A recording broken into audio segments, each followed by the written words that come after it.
We got some big news out of the NBA over the weekend and today. We had Kamara, Braun, and Daniels all in massive extensions with their teams, and that could completely shift the fantasy landscape this season. But how much does the money really matter?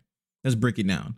Plus, I'll give you my top 3 waiver wire pickups that you need to grab heading into the first week of the NBA season. What's going on, guys, and welcome back to The Corner, your #1 spot for everything NBA fantasy basketball related. Today, we're breaking down some of the biggest headlines heading into week 1 of the NBA season and what they mean for your fantasy lineups. If you've been enjoying the content here on the channel, make sure to subscribe so you can stay up to date on everything I post. Let's hop into the video. Now, when it comes to fantasy basketball, playing the waiver wire might be the single most important skill if you actually want to win in your league. Draft night is just the beginning. Staying competitive means identifying trends early, reacting fast, and following the news better than everyone else in your league. The first game of the season tips off tonight, and for the first time since June, we're about to get real, live NBA basketball. And that means we finally get to see who's real, who's overhyped, and who's about to become the next big waiver wire pickup before the rest of your league even notices. But before we get into the pickups, we got some major news that's already shaking up the fantasy landscape. Over the weekend, 3 players, Tamuni Kamara, Christian Braun, and Dyson Daniels all signed massive extension contracts. Now, typically when it comes to pro sports, when you follow the money, you can usually follow the opportunity that comes with it. And that's what makes this news so important for fantasy. These deals show that their teams believe in them, not just as role players, but as potential long-term contributors who are going to get real minutes and real usage starting this year. Now, what makes the NBA so interesting is that it's not like other leagues. Sometimes these big extensions translate into breakout seasons, and sometimes the money just doesn't move the needle at all. So while these players are definitely worth keeping an eye on, I'll still be cautious about holding them long term until we see how their roles actually shake out once the season starts. Now, let's get into some waiver wire pickups, because after most fantasy drafts wrapped up, there were some surprising names left sitting on the wire. First up, we've got Al Horford, and honestly, I can't believe how little attention he's been getting. Horford is currently undrafted in most leagues and rostered in only about 10% of ESPN formats, which is wild. Considering the situation he's stepping into this year, Horford should be a lock for at least 40% of rosters on ESPN. Looking at the Warriors roster, there isn't another true backup center on the team right now, and Golden State is expected to play a ton of small ball this season. But you still need a big who can rebound, defend, and also stretch the floor for the Warriors, and Horford fits that perfectly. Even though the Warriors have the oldest starting lineup in the NBA, averaging around 36 years old, which is insane, Horford could quietly end up being one of their most valuable veterans throughout the year.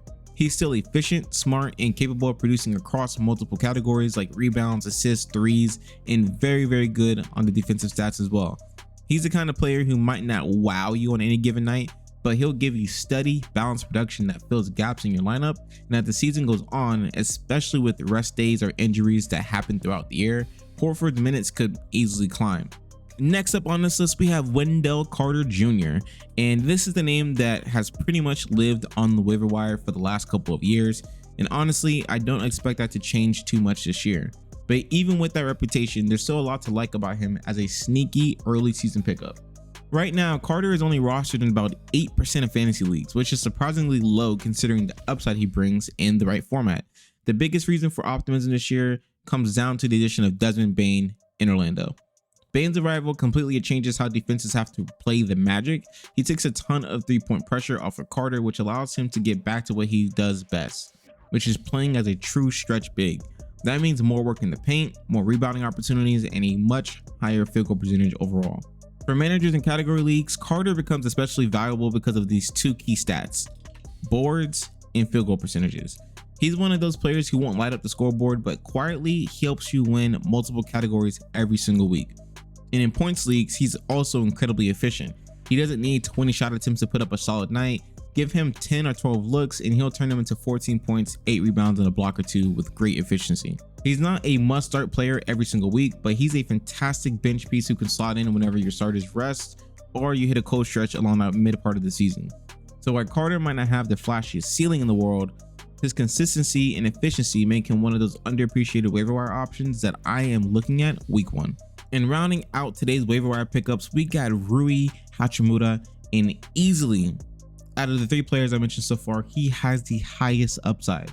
Heading into tonight's game, Rui is rostered in only about 15% of ESPN leagues, which is surprisingly low given the situation out in LA right now. The biggest reason he's on this list comes down to one thing, that LeBron James is not playing. There's a real chance he could be sidelined for a while. That automatically bumps Rui's usage rate up in a very big way. If you watched the preseason, you probably noticed how aggressive he looked offensively. He was taking more shots, attacking the mismatches, and really trying to carve out a scoring role for himself in LA.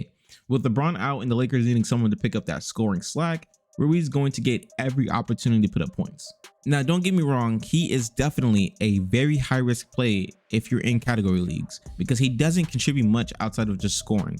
He's not going to rack up assists or steals, and his rebounding numbers are very decent, just to say that, but nothing special. However, in points leagues, he's the perfect short-term flyer. If you catch him on the right night, he can pop off for 20 and 30 points and win you a week. The Lakers play 3 games this week, including one on Sunday, which gives Rui an excellent chance to give you some consistent scoring production the right way. Rui is not a long-term stash just yet, but as long as LeBron remains out, he is absolutely worth grabbing off the wire. For a player rostered in only 50% of leagues, the potential payoff is huge, and in fantasy, that's exactly the kind of low risk, high reward that can give you an edge early on in the year. And those are my top 3 waiver wire additions heading into week 1 of the season. There's a lot of opportunity right now for players who are being just flat out overlooked, and this could be the week that they finally break out. We have a couple of rookies I'm looking at, and if there's anything that you think I missed when it comes to these players, drop their name down in the comments. I always want to hear who you're watching on the waiver wire. As always, thanks for coming to the corner. I'll see you in the next one. Peace.